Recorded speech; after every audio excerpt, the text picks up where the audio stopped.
Hello, guys.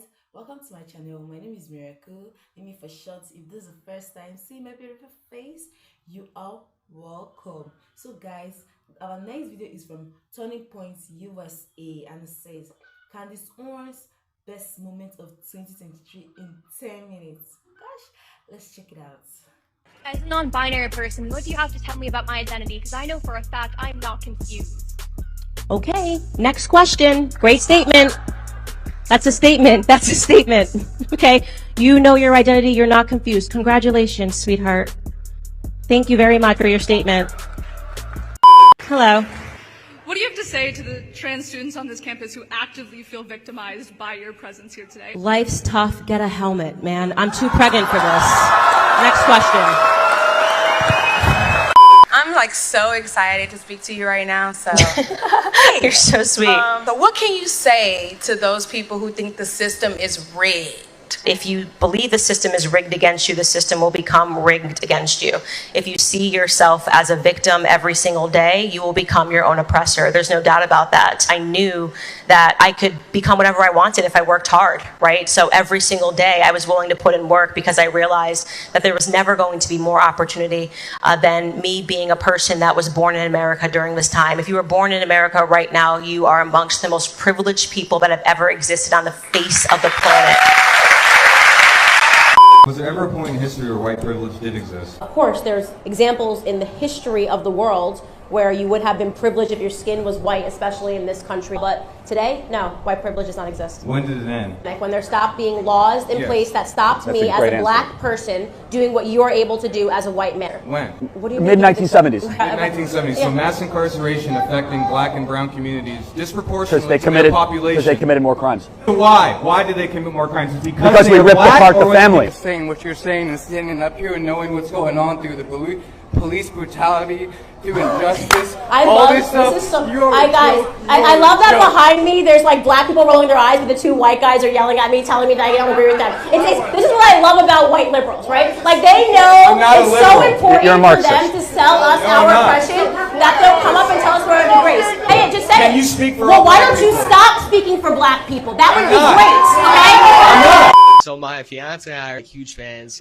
We have a wedding in June, and I want to hear your best advice for like a newly married couple. Gosh, you know, my best advice would be not to listen to anybody because people, well, first off, I will admit our love story was a little crazy. I met my husband and then we got engaged 18 days later. So fair. We had a little bit of outside criticism, but I knew he was the one. What I would say is to ignore the cultural messaging. People make you so fearful to get married, especially because you're young. Like, what are you doing, man? Like, you got the rest of your life.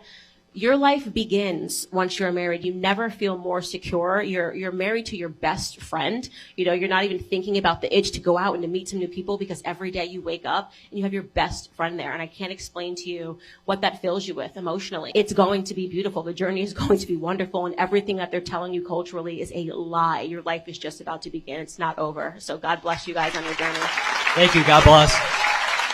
How do you dismantle a victim mentality on a person-to-person level? I think the first thing is to stop coddling people. And in reality, people need to stand up and tell people sometimes not every single feeling you have is valid. My first pregnancy, when I was 9 months pregnant, women go through a phase that's known as nesting. And typically what it means is that you clean your whole house. So I didn't do that. My nesting period, I would not allow my husband to move 1 foot away from me. I thought he was going to die. And if he went downstairs and I woke up from a nap and he wasn't there, I cried. My feelings weren't valid. He didn't need to shackle himself to me and pretend that what I was feeling was real. And I cried and I told him I thought he was going to get eaten by wild hogs in DC. I mean, totally insane because I read an article about an old woman who got eaten by a wild hog in Texas. It's crazy. It's really important to tell people that every feeling they have is not valid, to stand up to that, to say that to them, to show them what their future looks like if they follow this mentality, how they will break down relationships, how nobody will want to deal with them, and then to give them the tools to conquer victimhood with victorhood.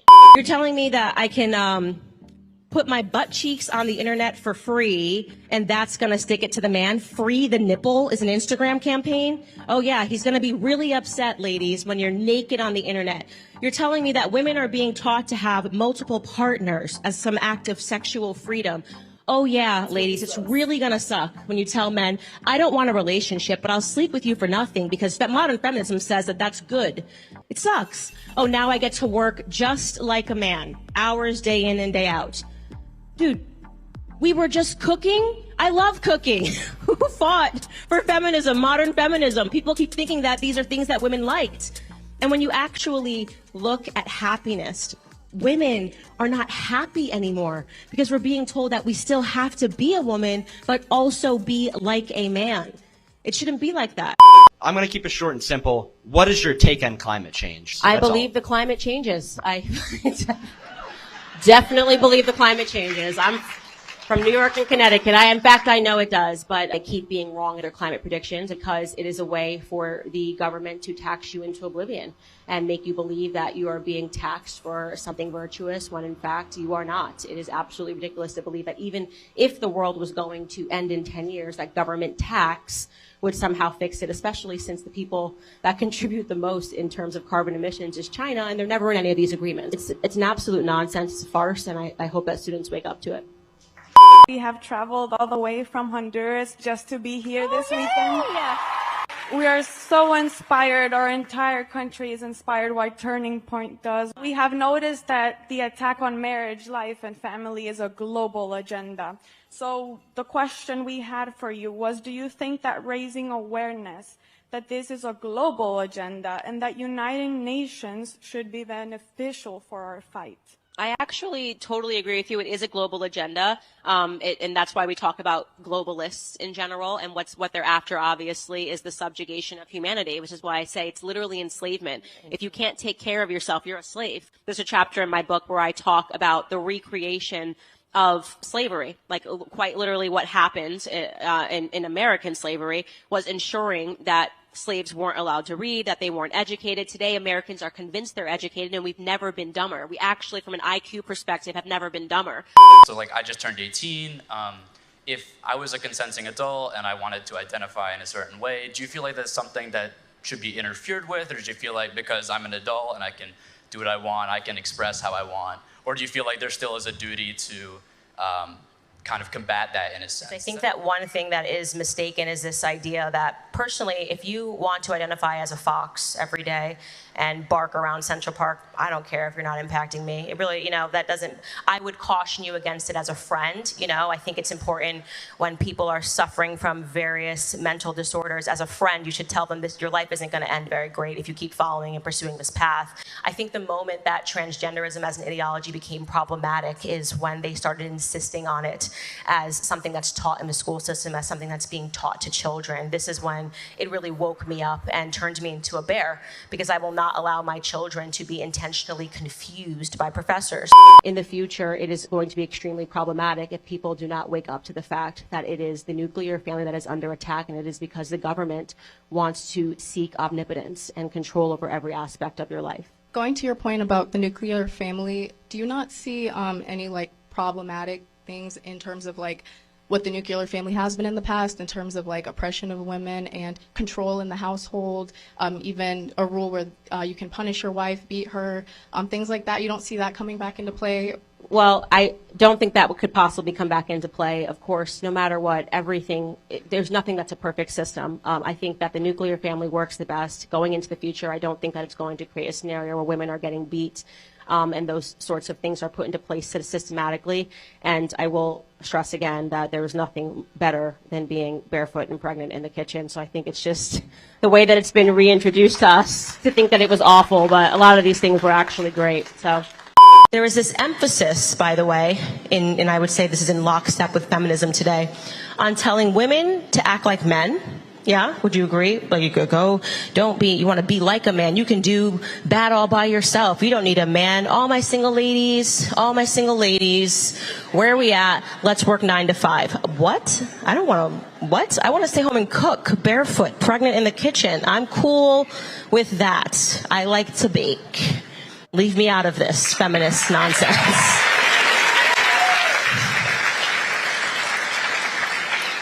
So now women are being told that they can do it all. And so guess what happens, ladies? You're going to have to do it all, right? Literally, because you're still the person that has to have the kids. Only one of you body is going to be able to produce the milk that these babies need, getting maternity leave off to sprint back to work. Who chose this life for us? Send me the rabid feminist that chose this for us. People will have premarital sex. And when that happens, a baby will happen. So wouldn't it be better for the child's sake and happiness to not be born at all than to have a deadbeat father and a promiscuous mother, or even when rape happens? Having a child raised like that, what type of family value is that? One of the things that the left is really great at is arguing in extremes, right? So I first want to say that to argue into the extremes is not productive, because as a government, you have to create policies that are good for the majority of people. You're never going to get it perfect, but the majority of people. The second thing that I want to speak to is you saying that you don't think it's, best situation that you would want to be born into. Well, I have done a lot of work with people who were the children of rape scenarios, and they're glad to be alive. So it's not our decision to say whether or not someone's life is valuable. Somebody who was raised in not the greatest circumstances and who came from a broken family, I sure as hell am glad that I was born. Wow, guys. If you really watch this clip, the first clip, like the first phase of it, I really love what she said. She said, "Life is too tough. Get a helmet." And guys, really, life is a little bit tough.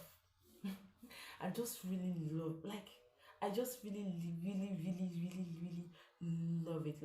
Guys, I love the way Candace, for the fact that Candace is so honest, she's so calm, she's so well outspoken, the way she talks, her boldness, she talks without fear. Candace Owens is one of my American role model.